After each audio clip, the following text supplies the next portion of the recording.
Bismillahirrahmanirrahim. Assalamualaikum warahmatullahi wabarakatuh. Alhamdulillahi wahda, wassalatu wassalamu ala rasulillah. Sahabat bidadari surga rahimakumullah. 11 keutamaan Ali bin Abi Thalib, sepupu yang juga menantu Rasulullah Sallallahu Alaihi Wasallam.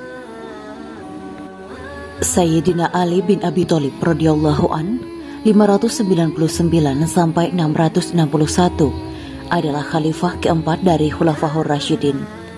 Ali merupakan sepupu Nabi Muhammad Sallallahu Alaihi Wasallam yang juga menantu beliau karena menikahi Fatimah Az-Zahra. Pengasuh Ma'had Subulana Bontang, Kalimantan Timur, Ustadz Ahmad Syahrin Thorik dalam satu kajiannya menceritakan, Sayyidina Ali merupakan sahabat Nabi yang paling banyak diriwayatkan tentang kedudukan dan keutamaannya. Saking banyaknya, sebagian pihak mengira kebanyakan riwayat palsu, padahal riwayatnya sangat banyak dengan sanad yang baik. Bahkan dari sisi banyaknya riwayat tentang keutamaannya, Sayyidina Ali mengungguli sahabat lainnya seperti Sayyidina Abu Bakar dan Umar. Mengapa bisa demikian?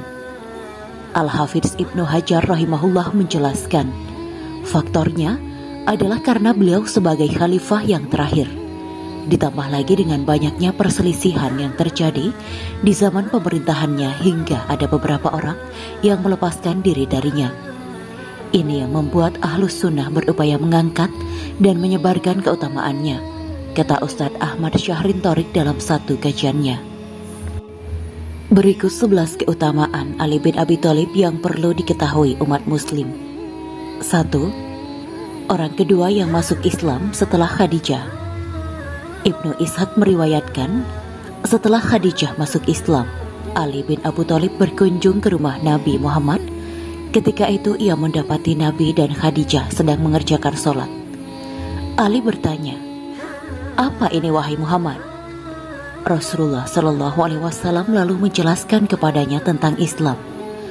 Lalu Ali pun menyatakan keislamannya, meskipun dengan cara menyembunyikannya karena takut kepada ayahnya Abu Thalib. 2. Pernah menjadi tebusan bagi Nabi Muhammad SAW. Ketika malam Rasulullah akan hijrah ke Madinah, beliau dikepung oleh kafir Quraisy. Nabi memerintahkan Ali agar tidur di tempat tidur beliau pada malam itu. Lihatlah, siapakah yang berani menempati tempat tidur beliau, sementara musuh telah mengepung dan mengintai dengan tujuan untuk membunuh Rasulullah.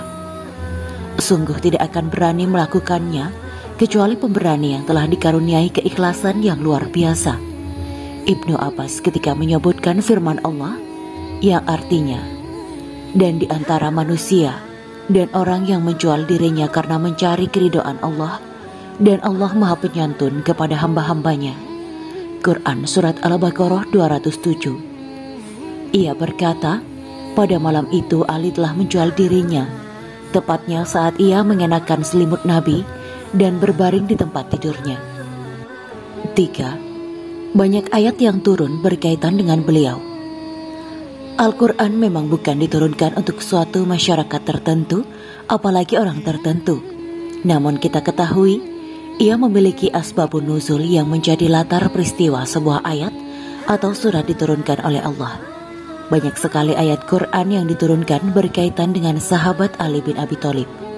Di antaranya, surat Al-Hajj ayat 19 sampai 23, surat Ali Imran ayat 61, surat At-Taubah ayat 19 sampai 22, surat Al-Mujadilah ayat 12 sampai 13 dan lainnya. 4. Disanjung Nabi Muhammad Sallallahu Alaihi Wasallam.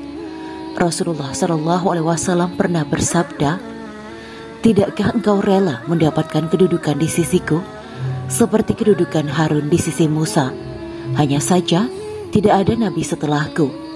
Hadis riwayat Al-Bukhari. Ali bin Abi Thalib pernah mengatakan, "Demi zat yang membelah biji-bijian dan melepaskan angin, sesungguhnya Nabi telah berjanji kepadaku bahwa tidak ada yang mencintaiku kecuali seorang mukmin, dan tidak ada yang membenciku kecuali ia seorang munafik." Hadis riwayat Muslim. Rasulullah Shallallahu Alaihi Wasallam bersabda tentangnya saat perang Khaybar, "Sungguh aku akan memberikan bendera ini besok pada orang yang akan didatangkan kemenangan melalui tangannya di mana ia mencintai Allah dan Rasul-Nya. Lalu Allah dan Rasul-Nya pun mencintai dirinya." Hadis riwayat Al-Bukhari. Dan bendera itu kemudian diserahkan oleh beliau Shallallahu Alaihi Wasallam kepada Ali. 5. Keilmuannya sangat luas dan faqih dalam agama. Di antara hal yang paling menonjol dari Ali bin Abi Thalib adalah kuatnya pemahaman dan luasnya hikmah yang dimilikinya. Dan itu menjadi lebih istimewa saat beliau memiliki kemampuan menjawab persoalan dan mengambil keputusan dengan cepat dan tepat. Seperti yang diriwayatkan oleh Ibnu Jarir. Ia berkata, ada seorang Khawarij memanggil-manggil Ali, padahal ia tengah mengerjakan sholat fajar. Laki-laki itu lantas membacakan ayat. Dan sesungguhnya telah diwahyukan kepadamu dan kepada nabi-nabi yang sebelummu. Jika kamu mempersekutukan Tuhan, niscaya akan hapuslah amalmu, dan tentulah kamu termasuk orang-orang yang merugi. Quran Surat Az-Zumar ayat 65. Secara spontan Sayyidina Ali menjawab dengan ayat sembari mengerjakan sholat. Maka bersabarlah kamu, sesungguhnya janji Allah adalah benar, dan sekali-kali janganlah orang-orang yang tidak meyakini kebenaran ayat-ayat Allah itu menggelisahkan kamu. Quran Surat Ar-Rum ayat 60. 6. Sahabat paling dekat dengan Nabi secara nasab. Sayyidina Ali adalah sepupu Rasulullah Shallallahu Alaihi Wasallam, sekaligus anak mantu beliau karena menikahi putri bungsu Rasulullah, Sayyidatuna Fatimah. Darinya lahir dua pemuda penghulu ahli surga, yakni Hasan dan Husain radhiyallahu anhum, yang kemudian melahirkan zuriyah Nabi keturunan Nabi Muhammad Shallallahu Alaihi Wasallam. 7. Sahabat yang dijamin dengan surga. Nabi Shallallahu Alaihi Wasallam bersabda, yang artinya ada 10 orang yang dijamin masuk surga. Abu Bakar di surga, Umar di surga, Utsman di surga, Ali di surga, As-Subair di surga, Talhah di surga, Abdurrahman bin Auf di surga, Abu Ubaidah di surga, dan Sa'ad bin Abi Waqqas di surga. Hadis riwayat At-Tirmizi.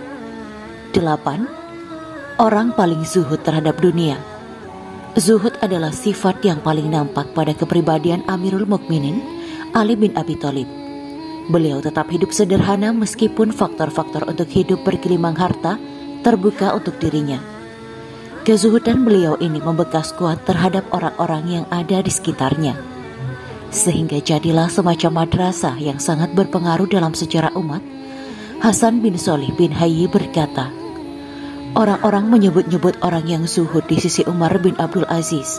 Lalu beliau berkata, manusia yang paling zuhud terhadap dunia adalah Ali bin Abi Thalib. 9. Sangat pemurah dan dermawan. Di antara kedermawanan beliau adalah pernah seorang laki-laki menemui Ali bin Abi Thalib seraya berkata, wahai Amirul Mukminin, saya memerlukan sesuatu darimu. Saya telah mengadukannya kepada Allah sebelum aku mengadukannya kepadamu. Jika Anda mau memenuhinya, saya akan memuji Allah dan sangat berterima kasih kepadanya. Tetapi, jika Anda tidak mampu memenuhinya, saya pun tetap memuji Allah dan tidak sekalipun menyalahkan Anda. Sayyidina Ali berkata kepada orang itu, tulislah semua kebutuhanmu di atas tanah, karena aku tidak mau melihat kerendahan wajah peminta ada di wajahmu. Laki-laki itu lalu menuliskan segala kebutuhannya. Setelah Ali membacanya, ia pun berkata, saya akan penuhi semua permintaanmu. 10. Sangat kuat ibadahnya. Keikhlasan dan kesabarannya. Al-Ashitar An-Nakai pernah menemui Ali yang sedang mengerjakan sholat malam. Kemudian ia berbisik kepadanya, wahai Amirul Mukminin, engkau senantiasa puasa di siang hari, begadang untuk sholat di malam hari hingga engkau rasakan capek seperti ini. Ketika Ali telah selesai sholat, ia berkata, perjalanan menuju akhirat sangatlah panjang. Karena itu kita perlu memotong jalan dengan perjalanan di malam hari. 11. Adil dalam memimpin. Syuraih bercerita, ketika Ali hendak berangkat berperang menghadapi Muawiyah, beliau mencari-cari baju besinya. Baru ketika perang telah selesai dan beliau telah pulang ke Kufah, beliau menemukan baju besi tersebut ada di tangan seorang Yahudi yang hendak menjualnya ke pasar. Kemudian beliau berkata kepada orang tersebut, "Wahai Yahudi, baju besi ini adalah milikku. Aku tidak pernah menjualnya dan tidak pernah memberikan kepada siapapun." Namun si Yahudi menjawab, "Ini milikku."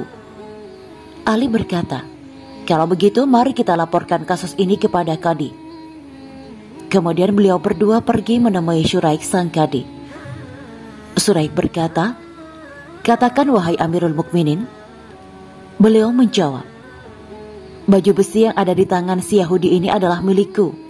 Saya tidak pernah menjualnya dan tidak pula pernah menghibahkannya." Syuraih berkata, "Wahai Amirul Mukminin, buktinya apa?" Ali menjawab, "Kunbur, Hasan dan Husain. Mereka memberikan kesaksian bahwa baju besi itu adalah milikku." Syuraih menimpali, "Kesaksian seorang anak tidak boleh diberikan untuk ayahnya." Lalu beliau menyela, "Seorang yang direkomendasikan masuk surga tidak diterima kesaksiannya? Sesungguhnya saya pernah mendengar Rasulullah bersabda, Hasan dan Husain adalah penghulu pemuda surga." Namun Kadi tetap dengan keputusannya. Kemudian si Yahudi itu berkata, "Amirul Mukminin menyeretku ke hadapan Kadinya, sedangkan Kadinya memenangkanku atasnya. Sungguh, saya bersaksi bahwasanya ini adalah kebenaran. Saya bersaksi bahwasanya tidak ada Tuhan yang berhak disembah kecuali Allah dan Muhammad adalah utusan Allah. Ketahuilah bahwa baju besi ini adalah benar-benar milik Anda. Ketika itu aku turut mengendarai unta saat Anda berangkat ke medan Siffin. Lalu di tengah malam baju besi ini jatuh tanpa Anda sadari, lantas aku mengambilnya. Wallahu a'lam bishawab." Referensi 1. Fath al-Bari 771, 2 Ibid, 3 Bidayah wa Nihayah, 3, 4 Fadailus Sahabah halaman 1168, 5 Tafsir At-Tabari 229, 6 Tarikh Islam halaman 645, 7 Bidayah wa Nihayah 8, 9, 8 Lataif Al-Ma'arif halaman 93, 9 Asma Matalif fi Sirah Ali bin Abi Thalib halaman 304. Demikianlah kisah Islami Bidadari Surga pada hari ini.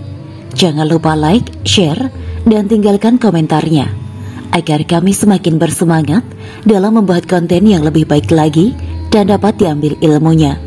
Semoga bermanfaat dan menjadi amal jariah kita semua. Amin ya mujibah sa'ilin.